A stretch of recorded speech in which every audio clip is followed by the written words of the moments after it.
We're super excited to kick off year 2. I think the athletes are ready to be back on the mat. It's been a long preseason, but I think it's all brought us to this moment right now. Getting ranked nationally number 7 in the nation, I think that we're really excited to step out and show the world what we have. Mick, I know there's an excitement in the air. You've had an opportunity to kind of go through everything with a lot of the same individuals. How have those experiences, getting to know them and just understanding day to day, has that helped you here in year 2? Absolutely. Each individual has specific needs. They're all asking to be coached a different way. Some, we talked about this last year, some are very visual. Some respond just differently depending on the type of coaching. And so knowing them, knowing what their needs are, helping them achieve their greatest amount of potential, I think that's helped us as coaches really reach them, meet them where they're at, and then hopefully elevate from there.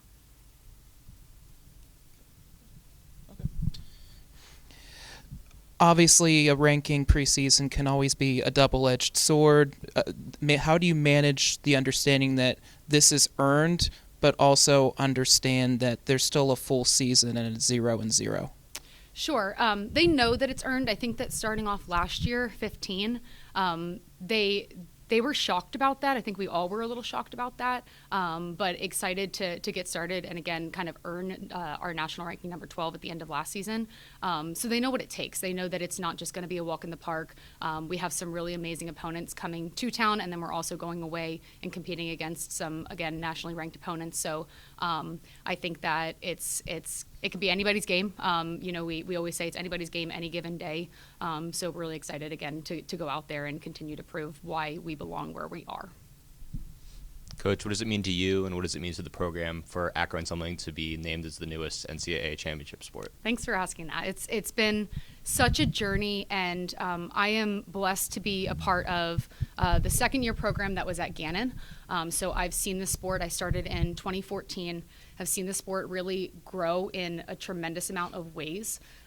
It's evolved so much, and so to see it from the beginning, to see where it's at now and how it's going to continue to change. It's going to continue to evolve and hopefully will elevate the game.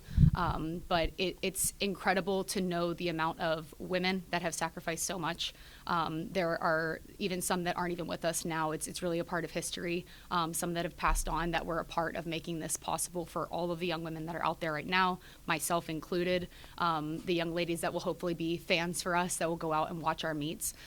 So it's been an incredible journey, and I am truly honored, and I think we're all blessed to be a part of that.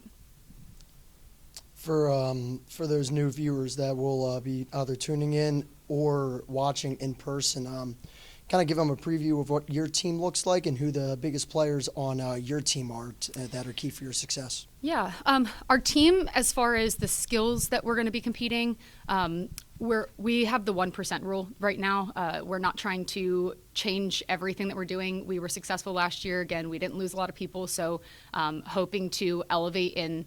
We just call it 1% in one way if we can, and it doesn't even mean a start value, doesn't mean a score. It could mean mindset. It could just mean us being more joyful or whatever we value this year. We're trying to get 1% better. A few of the players on my team, I would say Abby McDermott was our grad that is coming back for her 6th year, so we're very excited about that. We only have 2 upperclassmen right now, which is truly incredible as a young program, but not just young in the development of the program, the establishment of the program, but the actual years of the players that are on the team. So Abby McDermott's going to be a star, I think, for us. Mia Dipner was a standout for us last year as well. I think she'll also continue to shine. And then probably Sienna Johnson. She was great for us last year. And then some players that I think are not they're not in everything, but they are really, really important. Our tumblers. Our tumblers are, I think, stellar this year. And again, kind of trying to push the envelope in certain areas. That's going to be a big thing for us as the tumbling round. So. You mentioned pushing the envelope. How much of that is discussions with those that you're involved, but also how much is it learning maybe, hey, we can maybe raise the start value here, or hey, this is just an opportunity where we just need to be the best that we possibly can in this area? I talked to them yesterday about that, actually. We've had a great opportunity. Last year, we were pretty early on in the season. having to compete very early and not getting a chance to kind of scout other teams and see what other programs are doing right now. And I think getting a little bit of a preview of that as a coach, I've made certain decisions already that we want to play our game best. We don't have to go out there and be the opponent. We have to beat the opponent. And so I think that changes the mindset a little bit. And I think that it's always a balancing act. It's not always the highest start value. Last year, we kind of showed that with, our first meet, Gannon. We had pretty low start values, a 10-point discrepancy between team to team. But again, played it really clean and did what we did best. And I think, I said it's anybody's game at any given day. It really just depends on execution at the end of the day. Coach, you have Abby, which is kind of a natural leader, but then can you talk about how this sophomore class, however many of them there are, 30 or so, but how they have grown into a leadership role this year? Yeah, I think they've realized Abby's not going to be here forever. We had a taste of that last year. We weren't sure if she was going to come back, and she did. And so I think now they're realizing she's actually at the end of her eligibility at this point. So I think they're looking at it going, okay, who's going to pass down the torch? Like, how is that going to be passed down? They realize that it's not just going to be them forever, that there's also classes that are going to come after them. And so being able to build a legacy, create that, and then also pass down that legacy, I think they're starting to catch on to that, and they're understanding, like, we're building this from the ground up, but it's not just for us. We talk about all the time that the sport is so much bigger than what we're just doing right now. It's about everybody else. It's about the young women that are going to have the opportunity to compete because of us. And so kind of zooming out and having that different perspective, I think, allows them to realize that they're building this for the classes that are coming behind them. This is for, they'll be alumni and eventually they'll come back and they'll watch those meets. They want to be proud of the culture that they've built and that it's continuing to be sustainable. So I think that they're latching on to that and becoming natural leaders. There's a few people that are really stepping up in that role too right now, but as a team, I shout out individuals, but I think as a team, I'm just so proud of them. I have an amazing team. They make us better coaches every single day. They make the people around them better every single day, just by being, just good citizens, good teammates, good, they're just awesome people. So I think that they also have a standard for themselves and continue to want to do better for the team.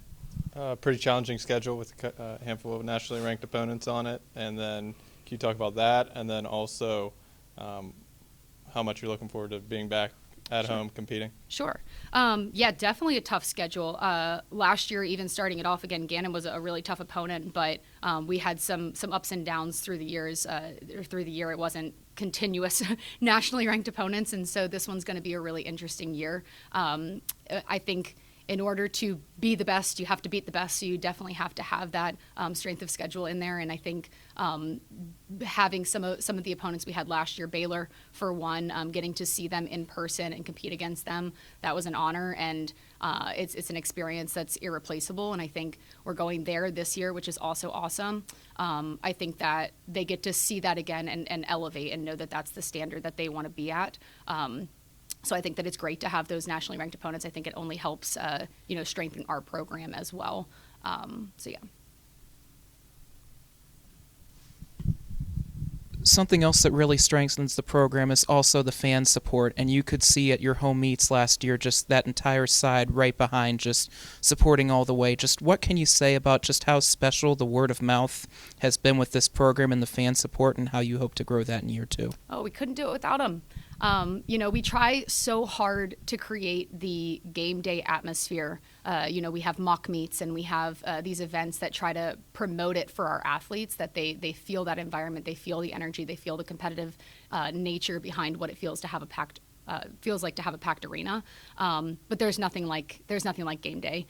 So I think that the fans are what make it special. The fans are, they continue to drive us forward, and they want us to do just as well as we want to do. So it's irreplaceable. It's immeasurable. I think that the young women that are on the team right now have also done a very good job of educating the community. I think that they are proud of the sport that they do. They go out and they continue to promote it because they believe in what they're doing and they understand the value behind it. So I think that that's also driving a lot of that fan base too. So I credit them as well. Good. All right. Good luck this year. Thank you.